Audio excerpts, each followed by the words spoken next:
DSC నోటిఫికేషన్కు సంబంధించి అభ్యర్థులకి 2 సూచనలు చేయదలుచుకున్నాను. మొదటిది 16,347 పోస్టులతో నోటిఫికేషన్ వస్తుంది. అయితే ప్రభుత్వం ఎస్సీ వర్గీకరణ తర్వాతే ఈ నోటిఫికేషన్ ఇవ్వాలని భావిస్తుంది కాబట్టి అది 2-3 నెలలు టైం పడుద్ది.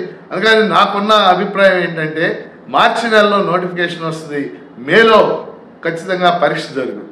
దీనికి అనుగుణంగా అభ్యర్థులు తమ మైండ్ సెట్ తయారు చేసుకోవాలని కోరుతున్నాను. రెండో అంశం, ఇప్పుడు సమయం వచ్చింది కాబట్టి దీన్ని వినియోగించుకుని అభ్యర్థులు సిలబస్ని క్షుణ్ణంగా చదవండి, పాత ప్రశ్నాపత్రాలు 2-3 చూడండి, ప్రామాణికమైన తెలుగు అకాడమీ బుక్స్ సంపాదించండి, వాటిలోంచి సొంత నోట్స్ ప్రిపేర్ చేసుకుని వచ్చిన సమయాన్ని వినియోగించుకోవాలని అభ్యర్థులను కోరుతూ టెన్షన్ పడొద్దు, ఆతృత పడొద్దు, చక్కగా వచ్చిన సమయాన్ని సద్వినియోగం చేసుకోవాలని మీ అందరికీ నేను విజ్ఞప్తి చేస్తున్నాను.